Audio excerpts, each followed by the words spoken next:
EPF पर tax का प्रस्ताव भले ही सरकार ने वापस ले लिया हो, लेकिन सरकार का नया फरमान जो है वो नौकरी पेशा लोगों को परेशान कर सकता है।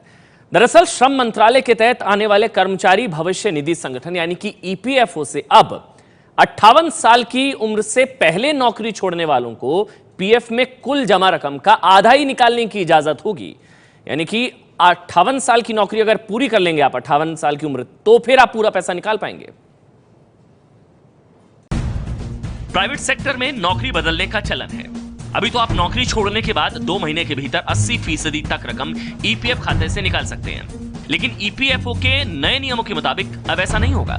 सरकार ने अधिसूचना जारी करके कहा है कि 58 साल की उम्र से पहले कोई नौकरी छोड़ता है तो 2 महीने बाद उसने जितना पैसा पीएफ में डाला उतनी ही रकम निकाल सकता है, यानी कि पीएफ में जमा कुल रकम का आधा।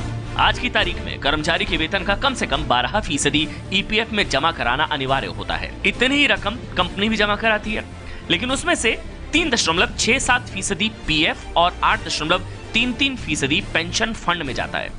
नई व्यवस्था के तहत नौकरी छोड़ने की सूरत में 58 साल पूरा होने के बाद ही पीएफ फंड में कंपनी की ओर से जमा कराई गई रकम ब्याज समेत वापस होगी। पेंशन फंड में जमा रकम से पेंशन मिलेगी। नई व्यवस्था में नौकरी छोड़ने की सूरत में पुरानी कंपनी की ओर से जमा कराई गई रकम नई कंपनी की ओर से खोले गए पीएफ अकाउंट में डालने का विकल्प भी होगा।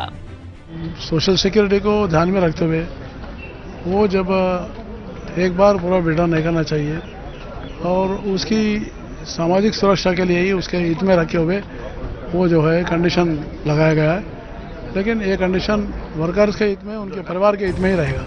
यानी ईपीएफ पर टैक्स तो नहीं लगेगा, लेकिन कभी भी नौकरी छोड़ने पर पूरा पैसा निकालने की सुविधा प्राइवेट कर्मचारियों को अब नहीं होगी।